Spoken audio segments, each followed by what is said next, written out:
correct? Well, what happened was, again, I was sitting home watching the news. This was two weeks following 9/11, and I was watching Peter Jennings on ABC, and he ended his Wednesday night broadcast saying, quote, "Tomorrow we're going to study anthrax.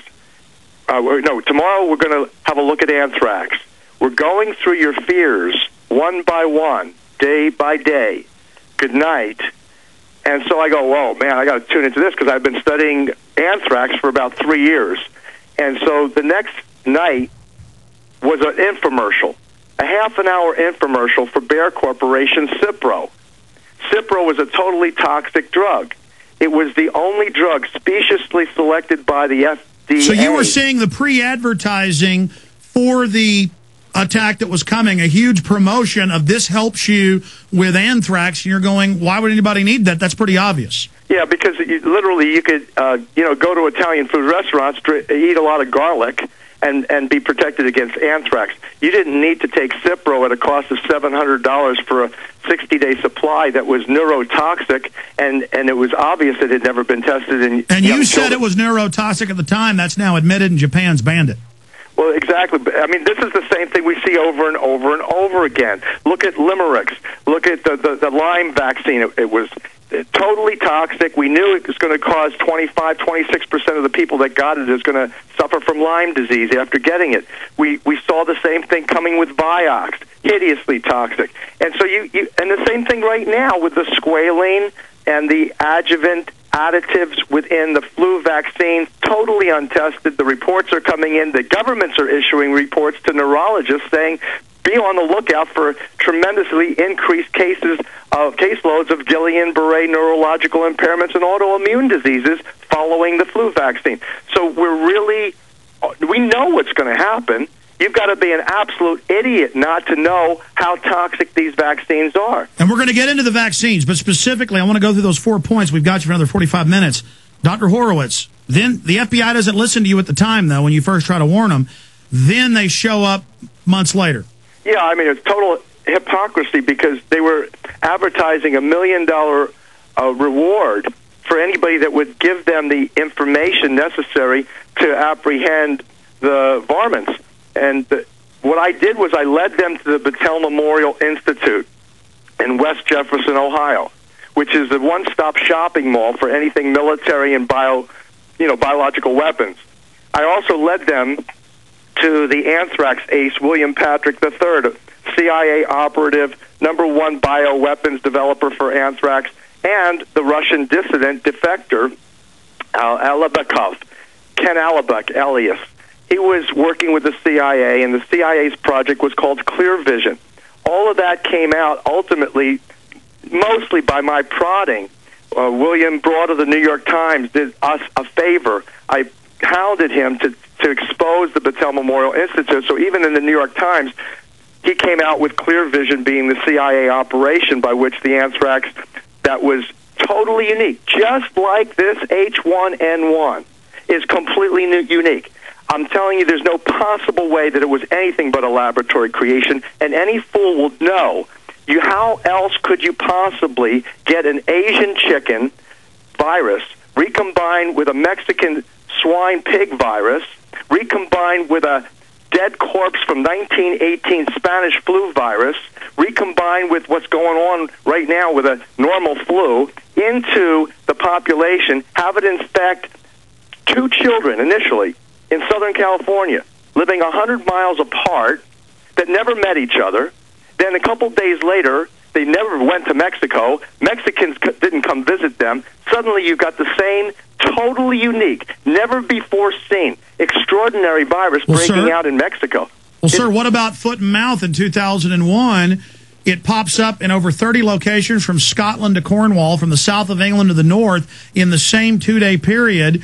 And there's laboratory people there. Part of Porton Down is part of a zoological bioterrorism drill. We said clearly they planted it. They used it to kill 4 million cows, 8 million sheep that didn't even have it, bring in biological tyranny and control. And then 2 years later, they admitted, okay, the government accidentally released it from Porton Down Bioweapons Lab. Then they killed Dr. David Kelly to shut him up about it. Right, and then most of the public don't know. When I published the book Death in the Air, Globalism, Terrorism, and Toxic Warfare, 3 months before 9/11. And I showed you that the Tyson Corporation was operating using biological weapons in order to literally conduct industrial espionage and sabotage. They were literally infecting the chickens in Asia with H1N1. That's the first time the world learned about H1N1. We know the CIA over and over again would release bacteria, viruses, and insects, even in the 50s, in places like Guatemala. Oh, absolutely. That's declassified. Absolutely, yeah.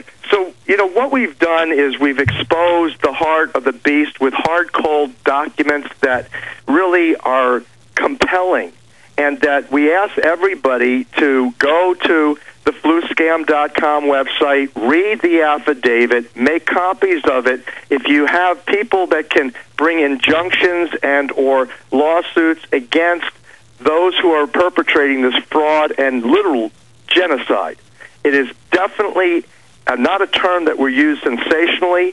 If you look up the word, what does genocide mean? And it's such a sad thing that we, in America, we don't want to talk about the genocide that's happening here. Give people the definition.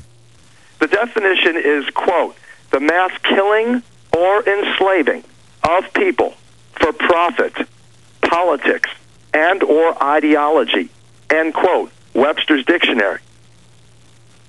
So this is what's going on. You've got all three. You've got, number one, you've got money being made by the drug industrials. We're going to talk about, and like the affidavit shares with you and shows you, hard document proves the Rockefeller cartel from the partnership from New York City is engaged in a global cartel that is wielding the mass media. All right, stay there. Stay there. We're going to come back. I'm going to sit back, go through your affidavit in detail. When I read your affidavit, it was all clicking because it was the same Rockefeller partnership with New York that controlled the Port Authority and the towers that leased it to Silverstein. And then when I got to the end of your affidavit, you made that point. So we were on the same page. As I was reading it last night, I knew what was going to be next because I knew the information. And that's when you know something's accurate, is when you can separately verify it because you already know Jones, and I want to tell you about Graph Hunter.